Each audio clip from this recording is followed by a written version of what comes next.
오늘은 야고보서 1장 9절로 15절 말씀 가지고 욕망이 죄를 출산하고 열매로 완성하면 사망을 초래한다. 이런 주제로 말씀을 나누겠습니다. 너무 길어서 중간에 일부는 좀 생략했습니다. 우리가 잘 아는 거예요. 욕심이 잉태한 즉 죄를 낳고 죄가 장성한 즉 사망을 낳느니라, 이렇게 돼 있죠. 근데 욕망이나 욕심은 이제 같은 말이고요. 죄를 포획하여예요. 포획하여, 죄를 포획하여 출산하고 열매로 완성하면 사망을 초래한답니다. 둘 다 나타라고 되어 있는데 단어가 다릅니다. 오늘 이제 그와 같은 제목으로 말씀을 나누겠습니다. 첫 번째 대지로 야고보서 1장 9절로 11절. 부유한 삶은 풀의 꽃같이 소멸되어 떨어진다. 그러니까 부유한 삶을 버리고 겸손함 안에서 자랑하라라는 의미가 되겠죠. 첫 번째 9절. 그래서 겸손한 형제는 그의 높음 안에서 자랑하라. 겸손해야 할 때에 높아진다, 높임을 받는다. 그래서 높임을 받았을 때 자랑하라. 높임을 받는다고 하니까 이제 높음 안에서라고 하니까 이렇게 높아지고 누가 높여주고 이렇게 됐다는 의미가 아니라 하늘적인 삶이 됐다는 얘기예요. 겸손한 삶은 낮아진 땅 같은 그런 입장이고, 그러니까 낮아질 때 올라간다는 얘기예요. 그러니까 쉽게 얘기하면, 이게 비유가 맞을지 모르겠습니다만, 우리가 물에 이렇게 바다에 빠졌을 때 헤엄을 잘 못 치는 사람 허우적대죠. 허우적대면은 허우적된다는 건 뜨기 위해서 허우적대는 것인데, 그렇게 허우적대다 보면 기운이 빠져서 결국은 빠져 죽습니다. 결국 뜨기 위해서는 숨을 들이키고 바다 밑으로 내려가야 돼요. 쭉 내려가서 박차고 올라와야 돼요. 바닥을 박차고 올라와야 위에 이렇게 솟구쳐 오를 수가 있는 것이죠.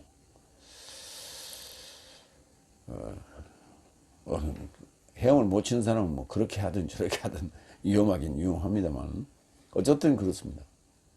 그래서 겸손한 형태로 낮아졌을 때 우리가 높임을 받을 수가 있고, 그때 우리가 높아졌을 때, 그러니까 하늘적인 삶이 됐을 때 자랑하라는 얘기예요. 여기서는 이제 낮아진다, 또 이제 높아진다, 이렇게 표현을 했는데, 개역성경은 이 겸손하다, 낮아진다라는 단어가 겸손하다는 걸 우리가 낮아진다 이렇게도 표현하죠. 그런데 그 단어가 타페이노스, 겸손한 타페이노스 아델포스는 그의 높음, 휘프소 안에서 자랑하라. 카우카우마이. 겸손하다라고 번역한 이유가요, 마태복음 11장 29절이에요. 나의 멍에를 메고 네 삶을 접하여 나로부터 배우라. 나는 온유이고 마음이 겸손한 자이다. 그러므로 내 삶의 목숨 삶으로 쉼을 발견할 것이다. 나는 온유이고 마음으로는 겸손한 자이다, 이렇게 표현했거든요. 여기서 낮은 자이다 그러면 너무 좀 너무 비하하는 것 같아가지고 겸손한 자로 이제 번역했는데, 그게 적당한 것 같아요. 그렇게 주님의 마음과 같이 이렇게 낮아졌을 때, 겸손할 때 높임을 받는다. 그때 자랑하라.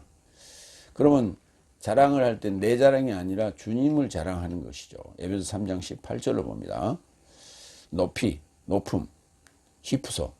넓이와 길이와 깊이와 높이가 무엇인지 모든 성도와 함께 붙잡고 힘내게 하려 하며. 이제 완성됐을 때, 성장했을 때의 부피, 예, 부피와 크기, 넓이 등을 넓이, 길이, 깊이와 높이로 이렇게 표현했죠. 그래서 정육면체가 가득 찬 충만한 상태로 에베소서에서 그렇고 계시록에서도 그렇게 표현하고 있죠. 고린도후서 10장 17절 자랑. 그래서 자랑하는 자는 주 안에서 자랑하라. 그러니까 주 안에 있는 상태에서 자랑하라고 했으니까 높음 안에서 자랑하는 얘기는 주 안에서 자랑하는 얘기와 같은 맥락입니다. 그래서 주 안에 우리가 들어갔을 때만이, 그리스도 예수 안에 들어가 있을 때만이 높아지는 것이죠. 요한복음 4장 23절 24절에도 영과 진리 안에서 예배하는 삶이라고 이렇게 표현하고 있단 말이에요. 그러니까 영과 진리 안에서는 누구예요? 하나님은 영이시니 영으로 잉태하여 오신 분이 예수 그리스도군요. 그러니까 그리스도 예수 안에 있는, 그리스도 예수 안에서 예배하는 삶이에요. 그리스도 예수 안에서 예배하는 삶만이 그 하나님으로부터 예배를 또 받을 수가 있는 거예요. 이제 우리가 이제 다시 이렇게 개념을 좀 이렇게 다시 한번 정립해야 될 요소가 이런 거예요. 하나님 나라라고 하는 것은 하나님이 사는 나라예요. 하나님이 사는 나라를 하나님 나라라고. 그때는 단서로 돼 있어요, 하나님이. 그다음에 천국은 하늘들의 나라고. 그때는 하늘들이 복수로 돼 있어요. 그 하늘 삶을 사는 자의 나라예요. 개념을 그렇게 잡아야 돼요. 왜냐하면 하나님 나라는 절대 법이 존재하는 데거든요. 세상은 상대법이 존재하는 나라예요. 근데 세상에서는 상대적인 그 높은 자가 있고 낮은 자가 있고, 잘난 자가 있고 못난 자가 있고, 건강한 자가 있고 아픈 자가 있고 이렇게 되거든요. 이게 상대적이에요. 근데 이 상대법을 그대로 천국에서도 그렇게 적용하려고 해요. 그래서 천국에 가서 하나님 나라의 문지기나 아니면 뭐 마당 쓰는 돌쇠 같은 그런 입장으로도 어쨌든 천국에 좀 들어갔으면 좋겠다, 이런 개념을 갖고 있단 말이에요. 그런 신분, 그런 입장에 존재하는 자는 천국에 들어갈 수가 없어요.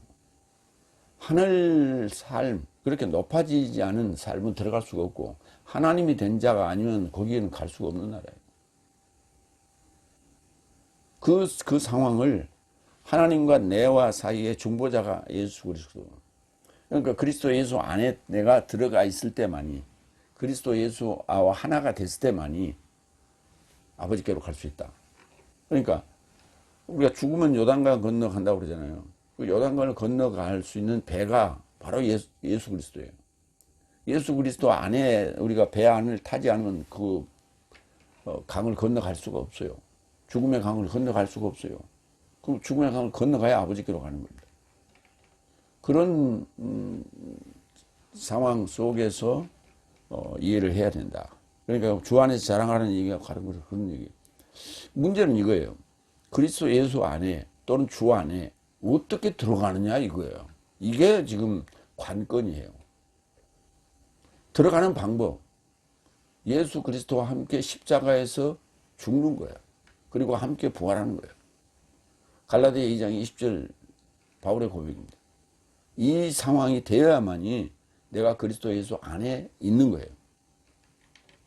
그러니까 주 안에서 자랑하라는 얘기도 이 말입니다. 같은 얘기예요. 높음 안에서 자랑하라는 얘기도 같은 얘기예요.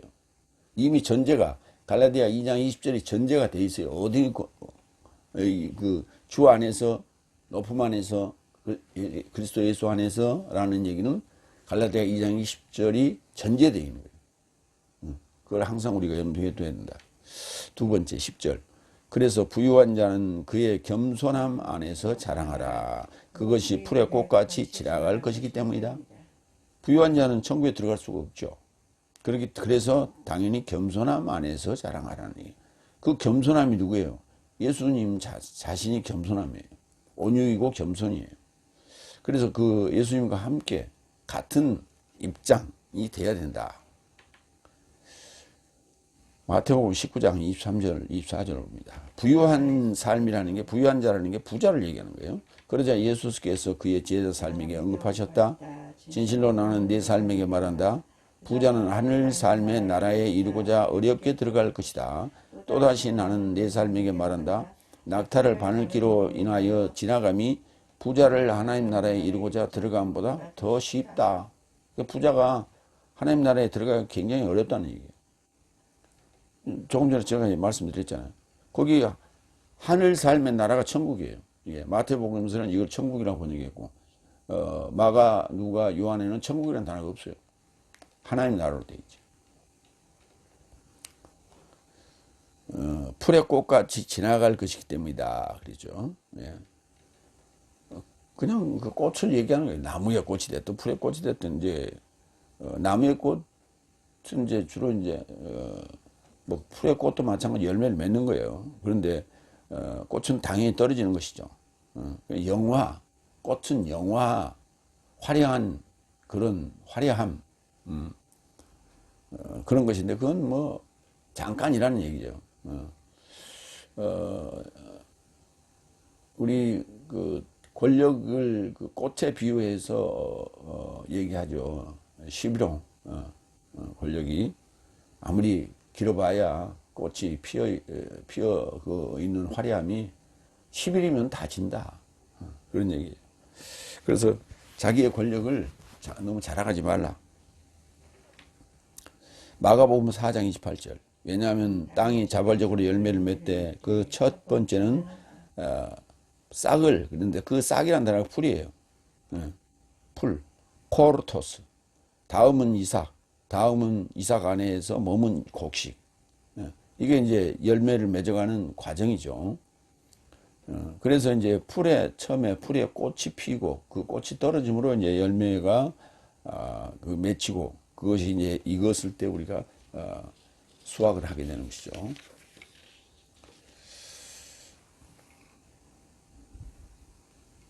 베드로전서 1장 24절로 25절도 보겠습니다. 뭐 중첩에서 나오는데요. 그러므로 모든 육체는 풀 같고 사람의 모든 영광은 풀의 꽃 같으니 그 풀은 시들어졌고 그 꽃은 떨어졌다. 그러나 주의 해설은 내세에 이루고자 머물러 계신다. 내 삶에게 이루고자 복음 전해진 이것이 바로 해설이다. 해설이라고 하는 것이 이제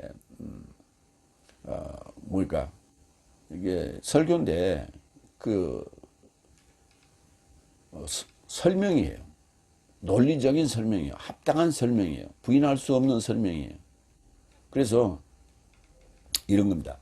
말씀이라는 로고스는 우리가 말씀을 받잖아요. 말씀을 듣잖아요.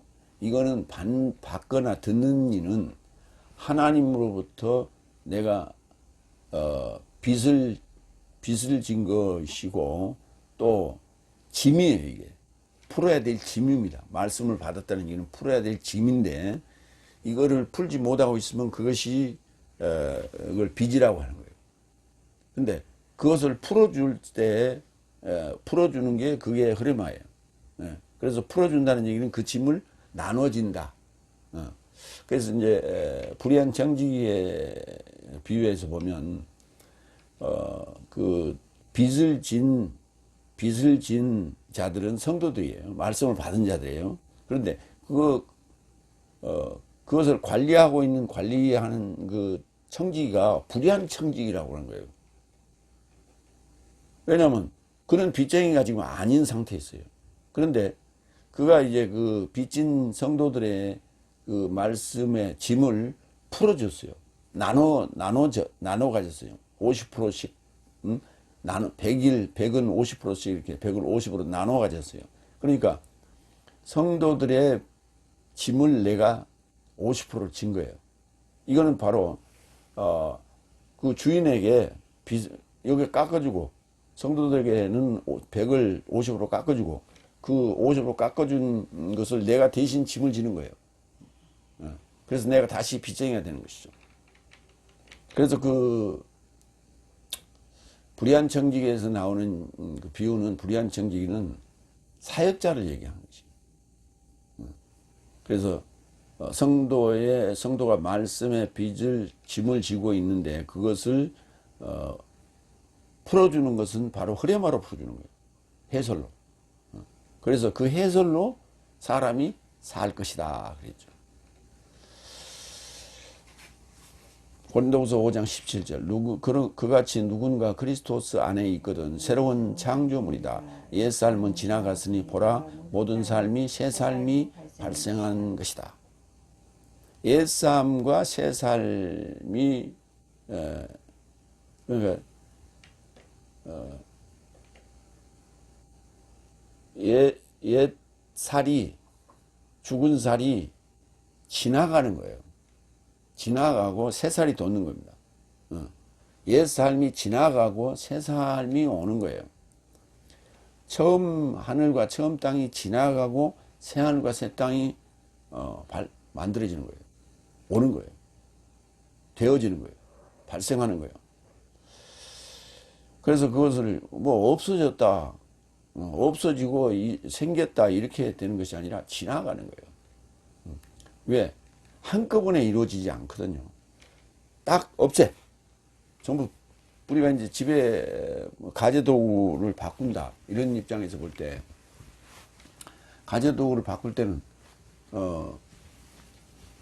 색을 사다 놓고 뜯지 않고 있다가 낡은 것을 버리고 색을 뜯는 경우도 있고, 아니면 낡은 것을 이미 버려버리고 그리고 또 새 것을 갖다가 넣는 경우도 있고 그렇죠.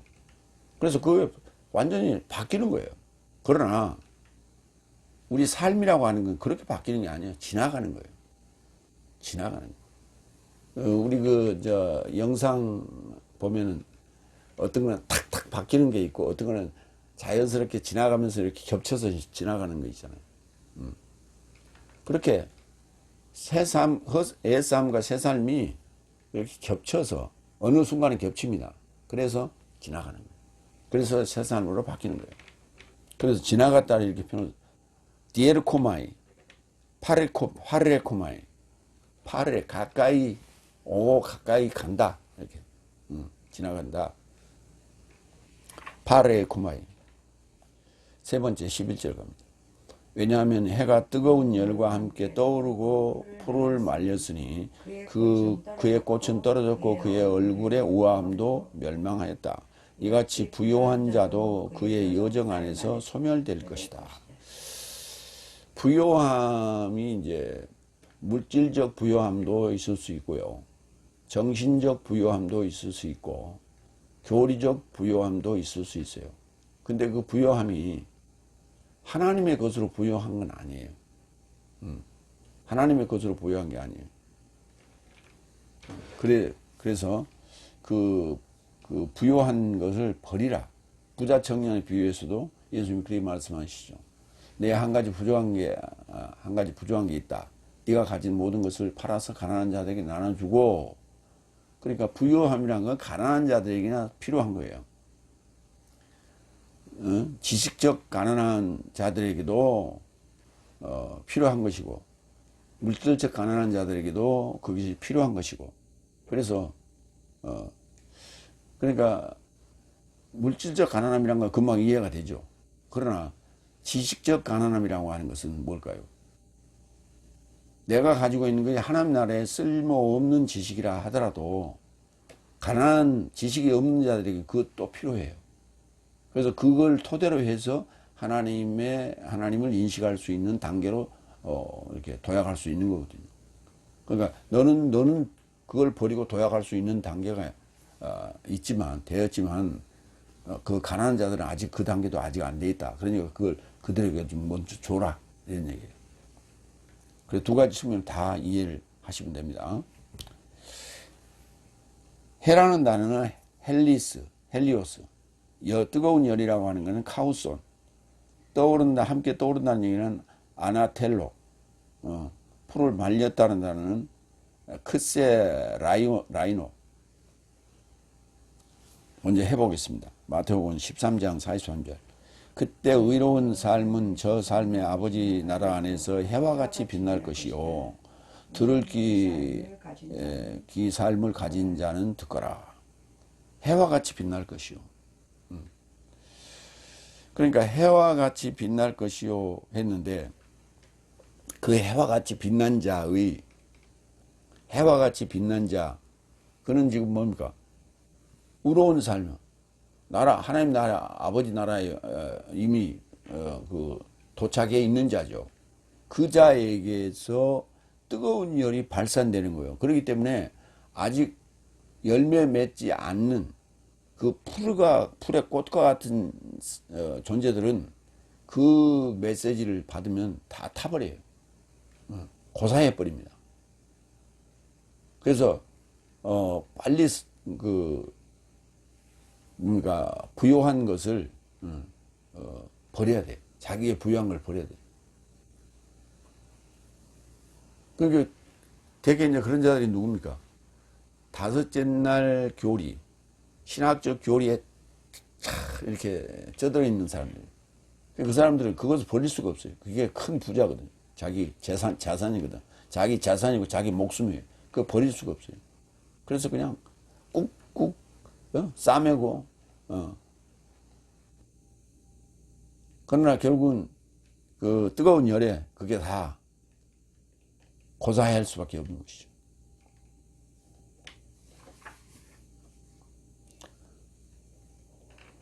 뜨거운 열을 더위라고도 표현했는데 누가복음 12장 55절. 그리고 부는 남풍을 보거든 더위가 있을 것을 말하고 그렇게 된다. 그 바람과 태양이 둘이 내기를 했다는 거 아니에요. 저기 지나가는 나그네에 옷을 누가 벗길 수 있는가 내기를 했는데 바람 너가 먼저 해라. 그랬더니 막 바람이 세게 불었어요. 막 세게 불어서 폭풍이 막 불었어. 그러니까 옷을 그냥 더 꾹꾹 여미고 웅크리고 결국 옷을 벗기지 못했죠. 아무리 바람이 세도 벗길 수가 없는 거예요. 그런데 태양이 뜨거운 열로 착 내리쬐니까 너무 뜨거워. 갑자기 춥다가 그냥 뜨거운 태양이 떠오르니까 아이 더워 하면서 옷을 홀라당 벗었다는 거 아니에요. 그런 거예요. 더위 또는 뜨거운 열, 카우선. 마태복음 13장 6절. 그러나 해가 떠오르니 타게 되었고, 여기 이제 종합적으로 나오는 거예요. 뿌리를 갖지 못함을 인하여 말라졌다.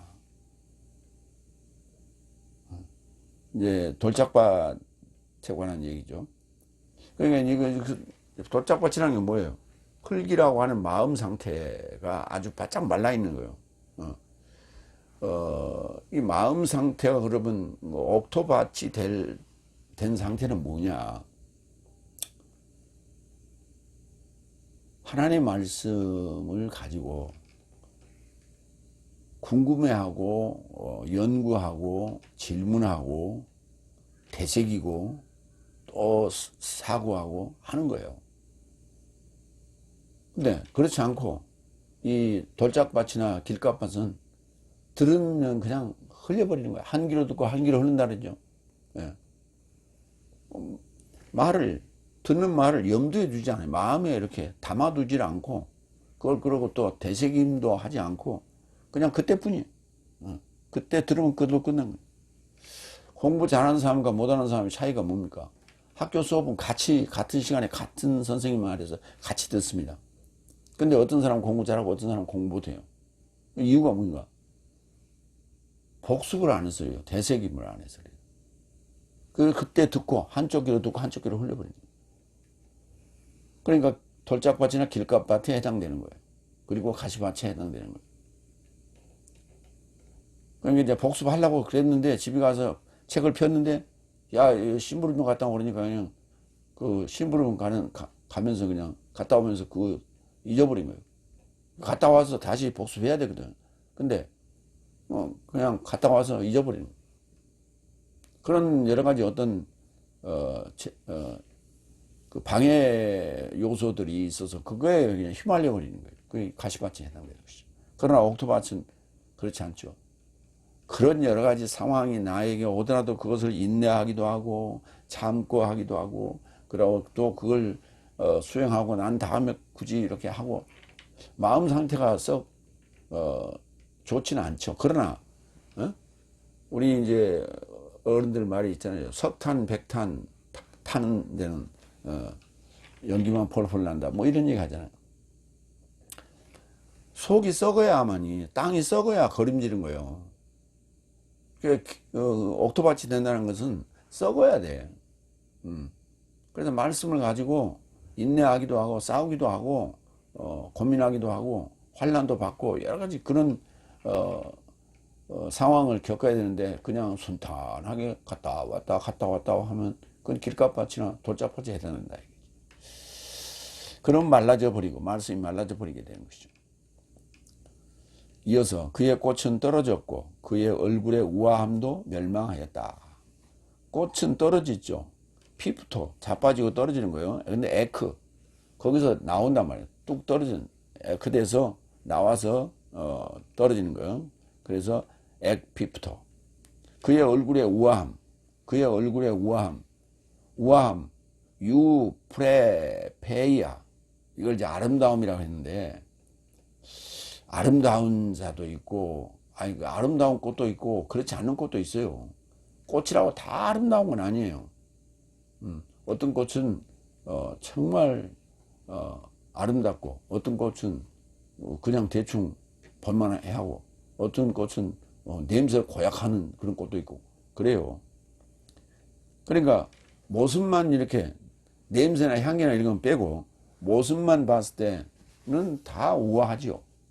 그런 측면으로 번역을 했습니다. 그의 얼굴의 우아함도 멸망하였다. 우리가 이제 맨 얼굴은 글쎄 그 젊은 애들은 맨 얼굴이죠. 그러나 나이 먹으면 맨 얼굴은 좀 그렇잖아요. 그래서 맨 얼굴은 이제 그 주름이나 뭐 잔주름이나 뭐 기미, 주근깨 이런 걸 커버해서 이렇게 화장을 하잖아요. 그러면 좀 우아해 보이잖아요. 그렇다 하더라도 그 말이에요. 멸망했다. 꽃은 떨어지게 돼 있다. 로마서 9장 6절. 그러나 하나님의 말씀은 떨어져 나간 것이 아니다. 왜냐하면 이스라엘에서 난 저 사람 모두 이스라엘이 아니다. 그때 떨어져 나갔다, 이런 표현을 썼어요. 우아함 좀 볼까요? 우아함이라고 하는 단어는 프레페이아인데 접두사죠. 잘 또는 좋다 이런 의미예요. 굿 이런 개념인데, 프레포 어울리다, 잘 어울린다, 좋게 어울린다, 그 우아함이죠. 에베소 5장 3절. 그러나 음행과 모든 더러움이나 탐욕은 내 삶 안에서 호명돼서도 안 된다. 그것이 마치 성도 삶에게 어울린다. 성도 삶에게 어울리는 것은 프레포하는 것은 그 더러움이나 탐욕은 이건 호명돼서도 안 된다. 음행도 마찬가지. 성도 삶이라고 하는 것은 당연히 음행, 모든 더러움, 탐욕은 가져서는 안 된다. 호명돼서도 안 돼. 입에 올려서도 안 된다. 이런 얘기죠. 파멸되는 거. 마태복음 16장 25절. 왜냐하면 누구든지 그의 목숨을 구원하길 원한다면 그것을 파멸할 것이요. 그러나 누구든지 그의 목숨을 나 때문에 파멸한다면 그것을 발견할 것이다. 꽃은 파멸해야만 됩니다. 꽃은 화려함이고 우아함이지만은 꽃이 떨어져야만이 열매를 맺는 거예요. 꽃이 안 떨어지고는 열매를 맺을 수가 없죠. 꽃이 떨어지지 않고 열매를 맺는 그런 식물은 없어요. 당연히 꽃은 암술과 수술이 있어서 그때 그게 암술과 수술이 서로 이렇게 교배를 하게 되면 그때 씨방이 이제 커지기 꽃이 떨어지면 그때 씨방이 생기는 거죠. 그 씨방이 결국은 열매예요. 이같이 부유한 자도 그 여정 삶 안에서 소멸될 것이다. 가난한 자의 꽃도 떨어지고 부유한 자의 꽃도 떨어져요. 그런데 부유한 자의 모습을 꽃으로 풀의 꽃으로 이렇게 비유를 한 것이죠. 그러니까 그게 부유함을 가지고 뭔가 여정 속에서 내가 하나님 만날 것이다 라고 하는 그런 생각은 하지 말라. 그거 버려라 하는 얘기예요. 그래서 이제 부자가 겸손할 때, 부자가 기부도 많이 하고 어려운 상황이 될 때 기부도 하고 이런 그 모습을 우리가 볼 때 칭송을 받지 않아요, 우리가. 그 세상의 이치죠. 근데 하나님 나라의 입장에서는 부유하면 하나님 나라의 하나님의 말씀은 거슬리는 거예요. 내가 부유하다면 하나님 말씀이 들려오면 늘 거슬리는 거예요. 그렇기 때문에 이것을 내려놔야만이 내 안에 하나님 말씀이 들어와서 뿌리를 내리고 싹을 틔우고 열매를 맺을 수 있는 것이죠. 그런 입장이에요. 그래서 부유함을 버리라는 얘기는 말씀을 받아서 그 말씀을 싹 틔우고 열매 맺을 수 있는 그러한 옥토밭과 같이 되어라. 그런 공간을 내드리라. 이런 얘기입니다.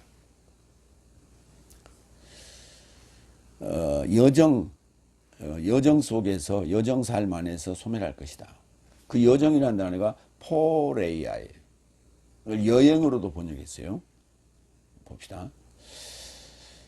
부유한 삶은 야고보서 5장 1절에 이제 부한 삶이 오라 임박하되 곤고함 안에 접해 부르짖어 울라. 부유한 삶을 칭송하지는 않았어요. 잠언서에는 부유한 삶을 칭송합니다. 근데 그 부유함을 가지고 가난한 자를 도울 수 있는 그런 입장으로 칭송을 했지 부유함 자체를 칭송한 건 아니에요. 누가복음 13장 22절. 그리고 예수께서 성삼과 마을 삶을 조차 가르치며 예루살렘에 이르고자 여행을 하시며 지나가시더라. 여기는 이제 여행이라 이렇게 표현했는데 여행 같은 말입니다. 소멸된다는 얘기는 쇠잔한다. 서서히 시들어져 간다. 그 다음에 말라져 간다. 이런 표현이에요. 마라이노. 두 번째 대지로 갑니다. 야고보서 1장 12절 13절. 하나님은 친히 유혹하지 않으니 시험을 견디면 생명의 면류관을 받게 될 것이다. 네 번째 12절.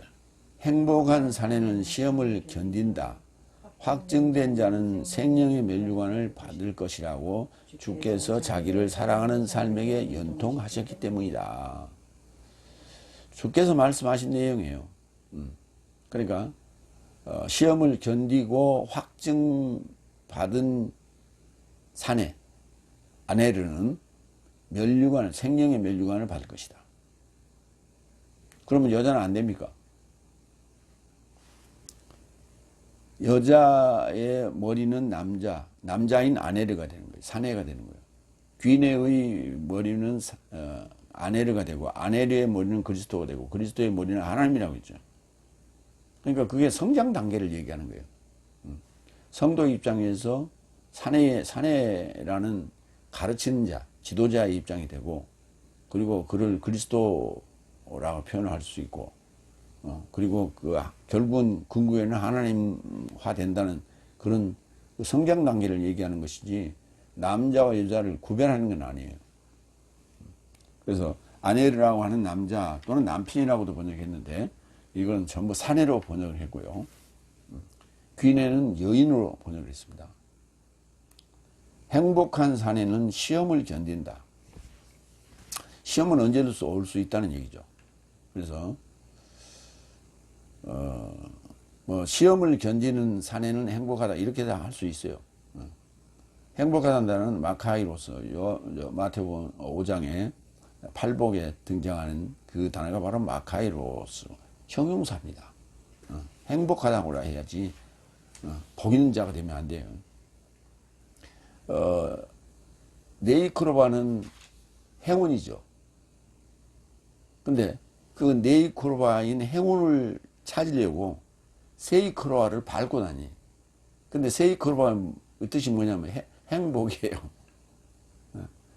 그러니까 행운을 얻기 위해서 행복을 밟은 거예요. 밟고 다니는 거예요. 그 말이 그래서는 안 되겠죠. 그 행복이라고 하는 세이크로바가 바로 마카이로스에 해당됩니다. 그 행복한 사내 아내르는 시험을 견딘다. 페이라스모스, 페이라조이소아주. 확증된 자는, 그러면 시험을 견디면 그 다음에 뭐가 와요? 확증이 되죠. 합격이 된다고요. 도키모스. 그 도키모스 확증된 자는 생명의 면류관을 얻게 됩니다. 톤 스테파논 테스 조에스를 받게 되는 것이죠. 이것은 바로 주님께서 사랑하는 삶에게 에판겔로 하신 거예요. 연통하신 거예요. 연결된 소식으로 주신 거예요. 행복하다. 계시록 22장 7절 봅니다. 보아라, 나는 신속히 온다. 이 증서의 예언의 말씀의 삶을 지키는 자는 행복하다. 예언의 말씀 삶을, 증서에 있는 예언의 말씀 삶을 지키는 자가 행복하다는 거예요.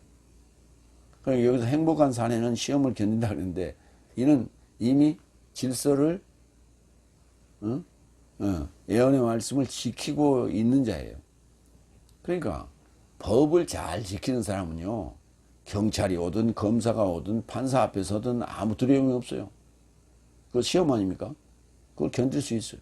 그래서 통과해서 합격, 당신은 무죄요, 이렇게 되는 것이죠. 고린도전서 11장 7절. 왜냐하면 실로 사내는 그 머리를 가릴 의무가 없다. 하나님의 형상과 영광이 있으니 그래서 여인은 사내의 영광이다. 이때 얘기가 나오죠. 여인의 머리는 사내요. 사내의 머리는 그리스도요. 그리스도의 머리는 하나님이다. 이렇게 표현이 되죠. 그런데 사내의 영광은 여인이라. 그럼 그리스도의 영광은 누구예요? 사내가 되는 것이죠. 하나님의 영광은 누구예요? 그리스도가 되는 것이고. 그렇게 되는 거예요. 야고보서 1장 2절. 내 형제 삶이여 내 삶이 여러 시험 삶에 휩싸여 넘어질 때면 모든 기쁨을 수용하라. 이미 야고보서 1장 2절 우리가 지난주에 봤던 것이죠. 이 여러 시험 삶에 휩싸여 넘어지더라도 기뻐하라는 거예요. 기쁨으로 그걸 받아들여라. 그러면 그는 시험을 견디고 확증된 자가 될 수 있다. 아, 또 시험이 왔네. 아우, 짜증나. 이러지 말고, 이 시험 뒤에는 또 뭘 주시려고 그러시나. 이 시험을 치르고 내가 견디고 이기게 되면, 내 신앙이 쑥 자라 있겠구나. 이렇게 여기시라고. 그렇게 기쁨으로 여기라는 얘기예요. 그러면 그는 시험을 견디고 확증을 받을 수가 있는 사내가 된다 하는 거예요. 고린도후서 13장 5절. 내 삶이 믿음 안에 있거든 내 자신을 시험하고 내 삶 자신을 확증하라. 여기 나오잖아요. 시험하고 확증하라. 페이라조 하고 도키마조 하라. 시험을 치렀으면 당연히 합격 여부를 따져봐야죠. 시험 치렀는데 불합격 받으면 무슨 소용이 있어요? 아무 소용이 없지. 시험 치렀는데 합격 받아야죠. 그러니까 내 삶이 믿음 안에 있거든, 믿음 안에 있는지 아닌지 시험하라는 거예요. 그래갖고 믿음 안에 있다는 것을 확증받아야 돼. 예수 그리스도께서 내 삶 안에 계신 주를 내 삶이 스스로 인식하지 못하느냐? 그렇지 않거든 내 삶은 불확증자 삶이다. 불합격자다. 예수 그리스도께서 내 삶 안에 계신, 예수 그리스도스는 내 삶 안에 계시고 나는 그리스도스 예수 안에 있어요. 응? 순서가 바뀌었잖아요. 예수 그리스도는 내 삶 안에 계시고요. 내 육체 안에 오셨다고요. 나는 그 상황에서 함께 십자가에서 죽고 부활했다면 나는 그리스도스 예수 안에 있는 거예요. 그러니까 예수 그리스도께서 내 안에 오신 것은 내가 영접하는 상황이고, 내가 그리스도스 예수 안에 있다는 얘기는 그 영접한 상태에서 십자가에서 함께 죽고 함께 부활한 상태를 얘기하는, 그 이유를 얘기하는 거예요. 그러니까 먼저 예수 그리스도스가 내 안에 들어오시고 내가 그리스도스와 함께 십자가에 죽고 부활하면 나는 그리스도스 예수 안에 있는 거예요.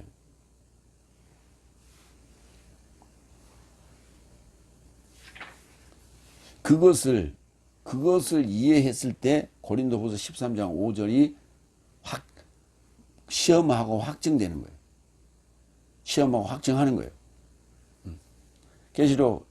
그러니까 그런데 요한일서 4장 2절에 보면 예수 그리스도께서 육체로 오신 것으로 번역이 났어요. 육체로 오는 것을 인정하면 그는 적그리스도예요. 안티크리스토스예요. 근데 예수 그리스도께서 육체 안에 오신 것을 인정하면 그는 하나님의 성령으로 난 자예요. 그 맥락과 같은 입장으로 이해를 하셔야 돼요. 예수 그리스도께서 내 안에 오신 것, 육체 안에 오신 것, 그리고 함께 죽고 부활한 상태를 고백하는 그리스도 예수 안에 있는 상황. 이 전제가 요한일서 4장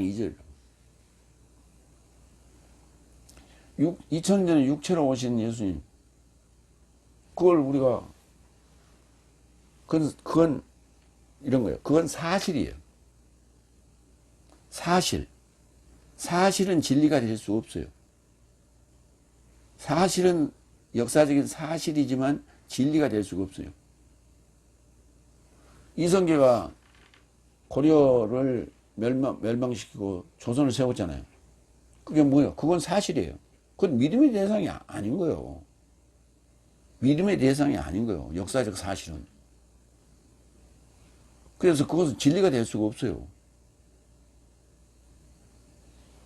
그러니까 이성계가 조선을 세웠는데 그걸 인정하는 사람도 있고 인정 안 하는 사람도 있어요. 고려 사람들은 인정 안 해요. 지금도 고려의 후손들, 살아남아있는 고려의 후손들은 그 인정 안 해.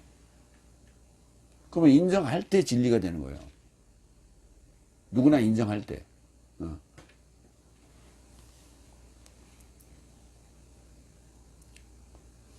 계시록 2장 10절. 내가 고난받기에 의도하는 삶에 하나도 두려워 말라. 보아라, 마귀가 내 삶에서 감옥에 이르고자 던져서 시험받게 하려고 의도하고 있다. 그리고 내 삶은 10일 삶의 환난을 가질 것이다. 너는 사망까지 믿음직스럽게 되라. 그러면 내가 생명의 면류관을 너에게 줄 것이다. 두 번째 교회, 서머나 교회, 스미르나 교회에 지금 이 말씀이에요. 스미르나 교회에 주시는 말씀인데, 생명의 면류관, 여기 면류관이라는 게요. 면류관이 뭐냐면 이런 거예요. 우리나라 임금이 취임식을 하잖아요. 즉위식을 하잖아요. 그때 보면 사각 모자의 앞뒤에 이렇게 줄이 주렁주렁 달려있죠. 앞뒤에 구슬이 달려있는. 그 구슬이 달리는 줄이 9줄이냐, 12줄이냐. 9줄이면은 왕관이고, 12줄이면 황제관이에요. 황제는 12줄이고, 왕은 9줄이에요.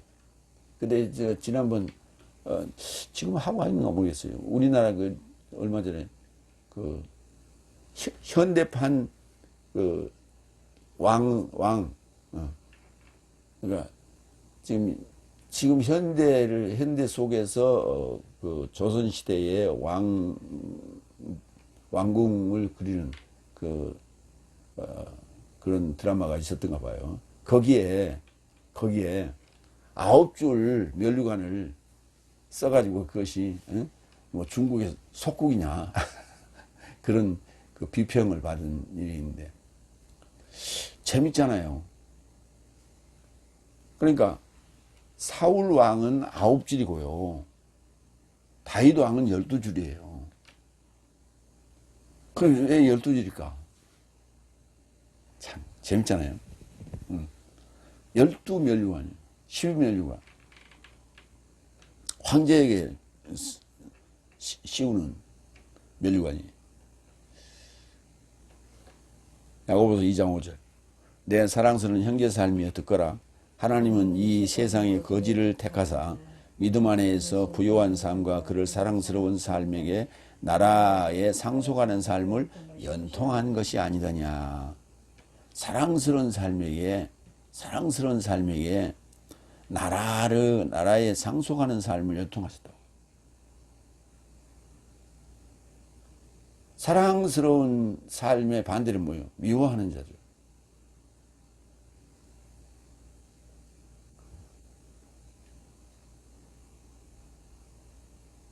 성경이 나오는 그 자 중에 이삭과 그러니까 에서 두 민족이 태중에 싸운다 그랬잖아요. 근데 야곱은 사랑했다 그랬죠. 그러니까 이제 우리가 본받아야 될 게 야곱이에요. 야곱은 마태복음 1장에 나오는 족보에 2번 나옵니다. 전반부에 1번 나오고 후반부에 또 1번 나오고, 이삭의 아들로 1번 나오고, 요셉의 아버지로 1번 나오고, 2번 나와요.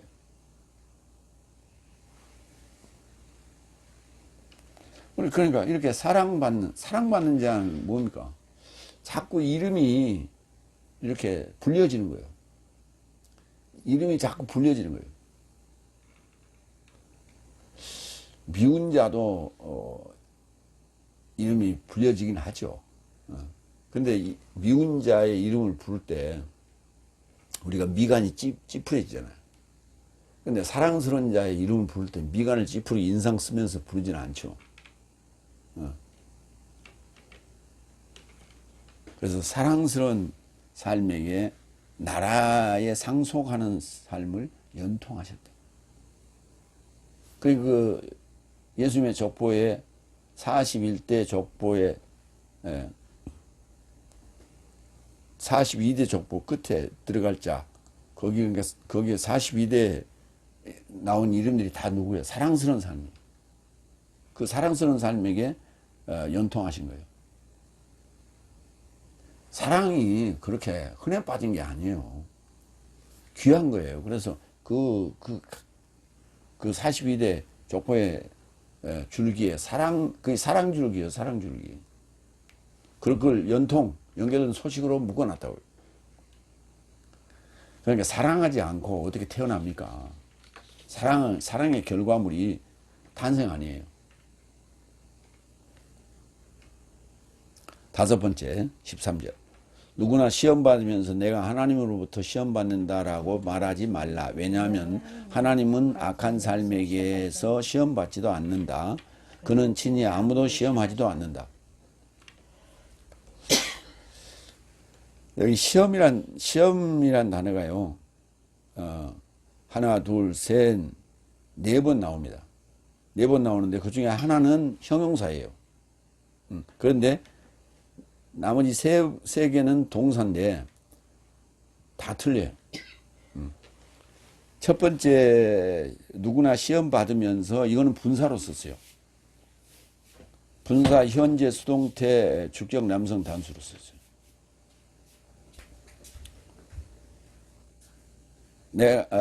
누구나 시험 받으면서 내가 하나님으로부터 시험 받는다 할 때, 시험 받는다, 그건 수동태죠. 1인칭 수동태입니다. 시험 받는다라고 말라. 왜냐하면 하나님은 악한 삶에게 시험 받지도 않는다. 아페이라스 토스, 이거는 형용사예요. 시험 받는다라는 형용사 앞에 부정사가 붙어서 시험 받지 않는다로 쓰였고요. 그 다음에 마지막, 그는 친히 아무도 시험하지 않는다. 이때는 3인칭 단수로 쓰였는데 페이라 제이, 이렇게 다 네 군데나 쓰였는데 다 틀려요. 그럼 하나씩 살펴봅시다. 먼저 분사로 쓰인 시험 받으면서 히브리서 11장 7절. 아브라함은 시험 받으면서 믿음으로 이삭을 드린 것이다. 그리고 연통 삶을 받아들였던 그가 독생자를 드리더라. 이 얘기가 이제 뒤에 나올 거예요. 아브라함도 시험 받았어요. 근데 오늘 지금 여기 본문에 뭐라 해서 그는 친히 시험하지 않는다 그랬죠. 이제 거기에 대해서 설명할 거예요. 그 다음에 두 번째 나오는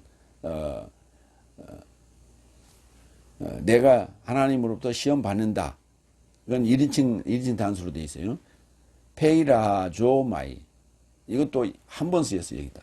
딱 한 번 쓰였어요. 그 다음에 세 번째, 시험 받지 않는다. 아페이라스토스. 이거 형용사인데 이것도 한 번 쓰였어요. 참 재밌어요. 여기 분사도 이게 두 번인가 밖에 안 썼어요. 그러니까 본문하고 히브리 11장 7절인가 그랬습니다. 다음에 그는 친히 아무도 시험하지 않는다. 이건 3인칭 단수 능동태입니다. 근데 이것도 딱 한 번 쓰였어요. 그러니까 첫 번째 쓰인 분사만 두 번인가 쓰이고요. 나머지는 다 한 번씩 쓰였어요. 그런데 그는 아무도 시험하지 않는다 그랬는데 창세기 22장 1절로 2절 보면 아브라함이 시험을 받습니다. 그럼 이걸 어떻게 볼 것이냐. 먼저 살펴보고요. 그 일 후에 하나님이 아브라함을 시험하시려고 그를 부르시되 아브라함아 하시니 그가 가로되 내가 여기 있나이다. 여호와께서 가라사대 내 아들 내 사랑하는 독자 이삭을 데리고 모리아 땅으로 가서 내가 내게 지시하는 산 거기서 그를 번제로 드리라. 그랬더니 그 다음날 이삭 그리고 두 사환을 데리고 그때 그 번제로 드릴 장작 짊어지고 그러고 4시에 올라갔어요. 모리아산으로. 가다가 이제 거의 도착했는데 그때 가서 물어보는 거예요. 이삭이. 여기 번제로 쓸 재물이 뭡니까? 라고 물어봤어요. 그랬더니 아무 소리도 안 하면서 아무 소리 안 했을까요? 아니면 너다 그랬을까요? 그런데 여기서 아브라함이 믿음이 더 좋은 거예요. 이삭이 더 믿음이 좋은 거예요. 너 장자구에 들어누워. 네가 재물이 될 거야. 그런데 아무 소리 안 해서 반항하지 않았어요. 그냥 누웠어요. 가서. 그러니까 아브라함보다 이삭의 믿음이 더 좋다고. 그런데 오늘 이 본문 지금 13절에서 얘기하는 페이라조를 우리가 이제 시험이라는 단어를 유혹이냐 테스트냐 이 두 가지로 분류를 할 때 창세기 22장에는 테스트예요. 근데 오늘 얘기하는 그는 친히 아무도 시험하지도 않는다라고 할 때는 유혹이에요. 템테이션. 그렇게 보시면 돼요. 그래서 본문에서 얘기하는 것은 템테이션을 얘기하는 것이고 테스트는 여기저기 있었어요. 그러면 예수님이 마태복음 4장에서 마귀로부터 시험 받은 건 뭐냐? 그건 템테이션이죠. 그렇게 봐야죠. 세 번째, 야고보서 1장 14절로 15절. 그러니까 이제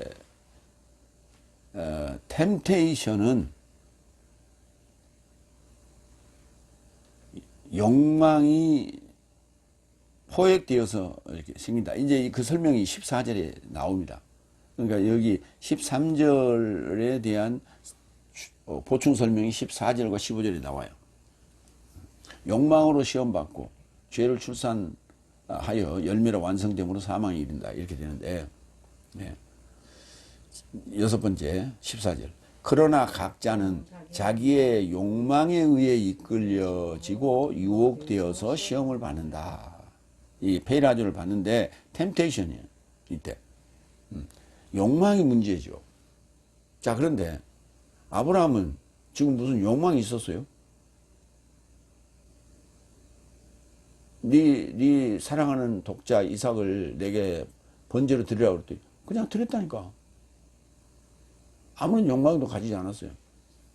야, 이게 무슨 아버지냐. 아들을 어떻게 그렇게 제물로 갖다 드릴 수가 있냐. 아들을 소유물로 보면 당연히 거부해야죠. 주신이도 아버지요, 취하신이도 아버지라. 그런 맥락에서 보면 드릴 수 있는 거죠. 그게 테스트였어요. 이미 테스트인 줄 알고 있었어요. 아브라함은. 그렇기 때문에 드릴 수 있었던 거예요. 알고 드린 거예요. 알고. 야, 번제로 드려.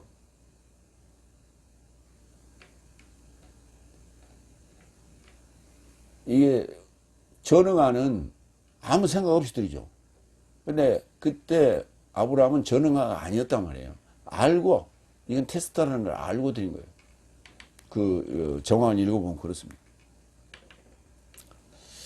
각자는 자기의 욕망에 의해서 이끌려지고 또 유혹되어지고 그래서 시험을 받는 것이다 라는 얘기예요.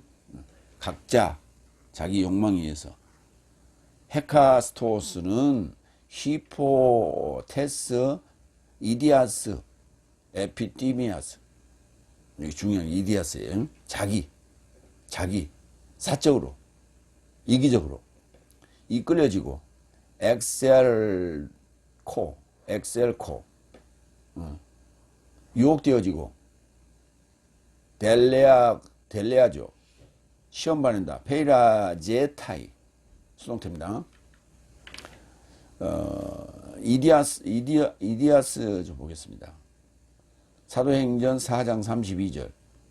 그래서 믿는 삶의 다수가 마음과 목숨이 하나가 되었더라. 아무도 그에게 현존하는 삶의 어떤 것도 자기 것이라 말하지 않고 오히려 저 삶에게 전부 속된 것 삶이 있더라. 그러니까 속되다고 생각하고 그 자기의 모든 재물을 다 팔아서 다 이렇게 필요에 따라서 나눠 가졌더라. 나눠 썼더라. 유무상통 했던 거 아니에요? 이런 맥락이에요. 이건 시험이 아니죠. 가진 자가 자기 것을 다 팔아서 가난한 자들에게 서로 이렇게 분배하고 이렇게 쓰는 거예요. 그것은 시험이라고 생각했으면은, 이건 내 거야, 안 돼. 이렇게 얘기했죠. 근데 그렇지 않고, 지금 그러니까 창세기 22장에서 아브라함이 시험 받았던 그런 것을 그대로 이삭을 번제물로 드리는 그 상황과 똑같은 거예요. 사도행전에 유무상통하는 것은. 그런데 아나니아가 일부 감췄잖아요. 자기 것이라고 일부 감췄어요. 그래서 결국 죽었잖아요. 부부가. 로마서 7장 7절로 8절. 욕망 좀 봅니다. 그런즉 내 삶이 무엇이라고 말하는가? 법이 죄냐? 그것이 발생하지 않기를 바란다. 오히려 법으로 인하지 않았거든.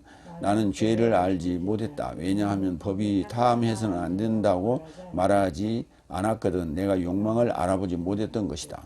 그러나 죄가 계명으로 인하여 구실을 취하여 내 안에서 모든 욕망을 성취했으니 왜냐하면 법이 없으면 죄는 죽음이다. 이게 이제 법에 관한 얘기, 욕망에 관한 얘기, 죄에 관한 얘기를 이제 같이 설명하자는 게 로마 7장 얘기죠. 그래서 거기서 이제 로마 7장 전체에서 얘기하는 게 죄의 법, 사망의 법, 생명의 성령의 법이죠. 그걸 설명한 것이고 8장 1절, 2절에 가서 이제 결론을 내린 거예요. 그리스도 예수 안에 있으면 죄의 법에서 해방되어 생명이 성령의 법으로 살기 때문에 결단코 죄인이라 할 수 없다. 이렇게 얘기해요. 그러니까 그리스도 예수 안에 있으면 죄인이라 할 수 없다라고 하는 거기에만 방점을 찍으면 안 돼요. 죄와 사망의 법에서 해방됐기 때문에 결코 정죄함이 없는 거예요. 죄와 사망의 법을 무시해버리고 그건 언급하지 않고 그리스도 예수 안에 있으면 생명의 성령의 법이 나를 해방했으므로 죄와 사망의 법에서 나를 해방한 거예요. 그러면 내가 정죄함이 없는 것이지. 그럼 죄와 사망의 법은 따져보지도 않고 그리스도 예수 안에 있으면 내가 정죄함이 없다. 그것만 홀라당 빼먹으면 안 된다고. 그리스도 예수 안에 있게 되는 게 중요하다고요. 아까 얘기했잖아요. 예수 그리스도는 육체 안에 오셔서 내 안에 오신 거고, 그래서 예수 그리스도는 내 안에 계시는 거고, 내가 그리스도 예수 안에 있는 것은 내 안에 계신 예수 그리스도와 함께 십자가에 죽고 부활했을 때, 성령을 받았을 때 나는 그리스도 예수 안에 있다고 설명하는 거예요. 그 후자예요. 그리스도 예수 안에 있는 그 후자 입장에 쓸 때만 내가 죄와 사망의 법에서 해방돼서 결코 정죄함이 없는 자가 되는 거예요. 근데 그걸 다 무시해버리고 그리스도 예수 안에 있으면 정죄함이 없다. 나는 그리스도 예수 안에 있어. 뭐 어떻게 있는데? 그걸 설명해야 돼. 그러니까 내가 그리스도 예수 안에 있다는 걸 설명하기 위한 과정이 죄와 사망의 법에서 생명의 성령의 법이 나를 해방했다는 얘기를 그걸 전체를 설명해야만이 내가 그리스도 예수 안에 있어서 결코 정죄함이 없게 되는 거예요. 그걸 설명하지 않고 그냥 뚝 따먹어. 그러면서 로마서 8장 1절 2절이 핵심이다. 그것만 가지면 나는 정죄함을 이제 받지 않고 살 수 있다. 참 웃기는 얘기예요. 그러니까 그리스도 예수 안에 있다는 걸 설명해야 돼. 그걸 설명하지 못하고 그걸 알지도 못하는데 어떻게 그리스도 예수 안에 있어? 그냥 우기는 거예요. 자기 것이라고. 이게 이디아스예요. 내 것이라고. 이디아스. 사적으로. 이끌려진다. 에크 더하기 헬코예요. 이끌다. 헬코라는 이끌다. 이끌어내다예요. 이끌어내다. 이끌려지니까 이거 수동태죠. 요한복음 6장 44절. 나를 보내신 아버지께서 저를 이끌지 않으신다면 한 사람도 나를 향해 오는 것이 불가능하며 내가 저를 최후 날 안에 일으켜 세울 것이다. 그렇죠. 아버지께서 저를 이끌지 않으시면 한 사람도 올 자가 없어요. 베드로후서 2장 14절. 간음에 가득한 눈과 그치지 않는 죄를 가진 삶이요 굳세지 못한 목숨 삶을 유혹하는 삶이요 탐욕으로 훈련된 마음을 가진 삶이 저주의 자식 삶이다. 여기 유혹하는 삶이 나오잖아요. 유혹. 델레아죠. 어떤 자를 유혹하는데 굳세지 못한 목숨을 유혹하는 거예요. 굳세지 못한 목숨을 유혹하는 거예요. 요즘 하도 전화 사기 치고 이런 자들이 다 이런 거예요. 다. 여기에 해당되는 거예요.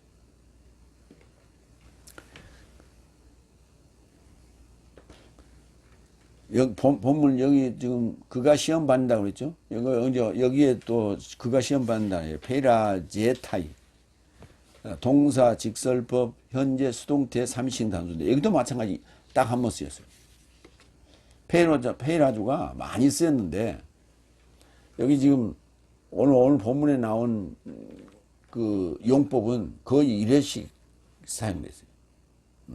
그 나머지는 다 뭐냐면 뭐 2인칭 복수, 2인칭 단수, 뭐 3인칭 복수 이런 것들이지. 근데 오늘 이 본문에 쓰인 이것까지 지금 5개 다섯 번째 나오네요. 5번째 나오는데 그 분사만 빼놓고 나머지는 다 한 번씩 쓰였어요. 그러니까 각자 자기 욕망이 이끌리고 유혹되어 시험받는 것이지 하나님이 직접 하시지 않는다고요. 하나님이 직접 하지 않는다고요. 뭐를? 유혹, 템테이션의 페이라죠. 그럼 템테이션 페이라조와 테스트 페이라조가 다르냐? 단어가 다르냐? 단어는 다른 같아요. 근데 성격이 다르다. 상황이 다르다. 오늘 지금 야고보서 얘기하는 것은 템테이션을 얘기하고 있다. 그렇게 보시면 됩니다. 7번째 15절. 더욱이 욕망이 포획하여 죄를 출산하고 그래서 죄가 열매로 완성됨으로 사망을 초래한다. 오늘 설교 주제죠. 욕망이 포획하여, 에피디미아가 포획하여, 신람바노예요. 함께 취하는 거예요. 함께 이렇게 취하는 거예요. 포획하는 거예요. 포획. 응? 욕망이 잉태하는 거 아니에요. 포획. 이거 잉태가 아니에요. 마태복음에 나온 1장에 나오는 성령을 잉태하여 할 때 가스트리 테라고 하는 단어와 그 다음에 가지다 하는 단어의 분사 형태로 그렇게 두 단어를 해서 갖는다는 단어, 해부에 해당되는 단어를 잉이라고 했고요. 그 잉태할 잉자예요. 그 다음에 잉태할 태자를 써서 두 가지 잉태라고 표현했어요. 근데 이걸 지금 포획이라는 단어를 어떻게 이게 잉태라고 했어요? 실람바, 람바, 실라, 부사, 신 더하기 람바노예요. 죄를 출산하고, 티크테이. 그때는 출산 맞아요. 낳고. 그래서 죄가 열매로 완성됨으로 텔레오가 완성되는 건데 아포가 붙었어요. 열매로 완성되는 거예요. 완성돼 떨어지는 거예요. 그래서 사망을 초래한다고요. 따나톤을 아포퀴에 한다고요. 마태복음 14장 48절. 그러자 예수께서 답변하여 무리에게 언급하시되 네 삶이 강도를 잡는 것 같이 검과 몽둥이를 가지고 나를 포획하러 나오느냐. 그래야 맞지. 나를 잉태하러 나오느냐 그러면 됩니까? 욕망이 포획한 거예요. 같이 취한 거예요. 뺏은 거죠. 예, 함께. 그게 포획이다 말이에요. 누가복음 했죠. 누가복음 13장 32절. 예수께서 저 삶에게 언급하셨다. 가서 저 여우에게 언급하라.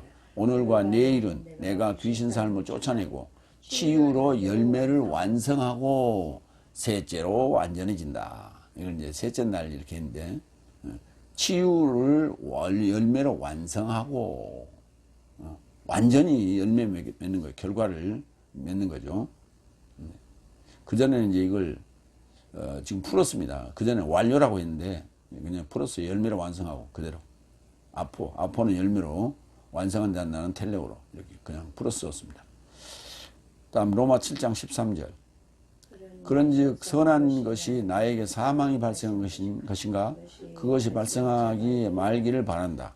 오히려 죄가 죄로 드러나게 하려고 선한 것으로 인하여 나에게 사망을 성취했다. 이는 죄가 계명으로 인하여 탁월함을 조차 죄인이 발생하게 하려 합니다.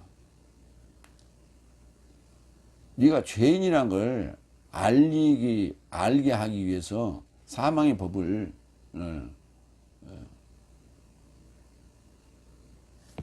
사망의 법이 그러니까 그 시험지예요. 시험지. 그래서 이렇게 약에다 탁 담그면은 색깔이 바뀌면서 뭐 임신 확인 그런 테스트기 같이 그런 시험지와 같은 거예요.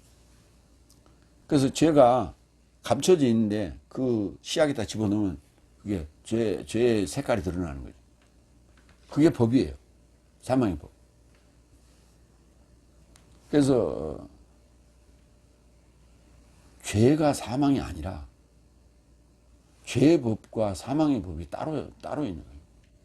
죄를 짓는 법을 죄의 법이라 하고 죽는 법을 사망의 법이라 하는 거예요. 그러니까 율법은 나를 죽게 만드는 거예요. 사망의 법.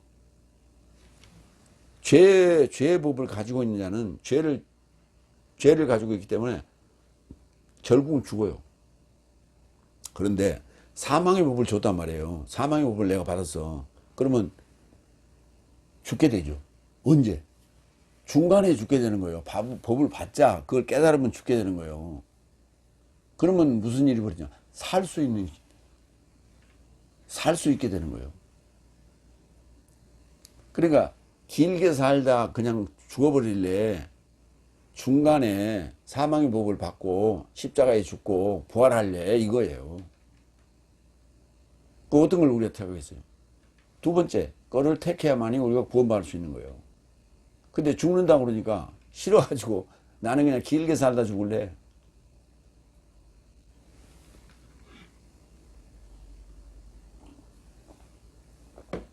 로마서 7장은 그거 둘 중에 하나를 선택하라고 지금 써놓은 거예요. 근데 그걸 내용을 파악을 하지 못하고 죄와 사망이 뭐야 하나라고 그렇게 말하고 있어요.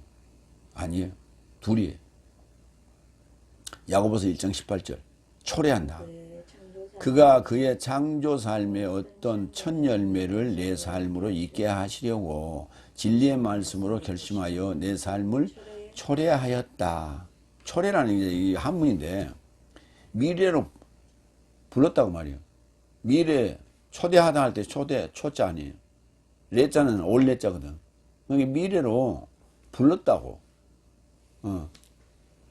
내 삶을 불렀어. 사망을 불렀어. 불러들였어. 화를 초래했다고.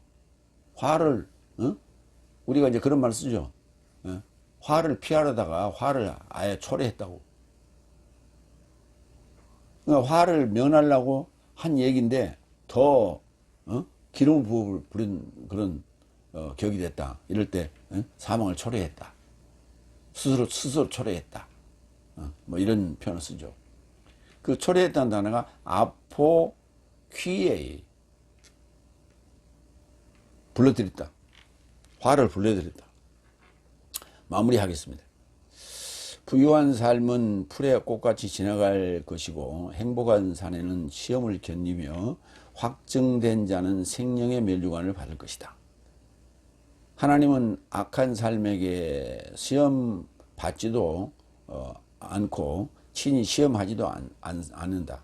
각자는 자기의 욕망에 의해 이끌려지고 유혹되어져 시험받는데 욕망이 포획하여 죄를 출산하고 죄가 열매로 완성됨으로 사망을 초래한다.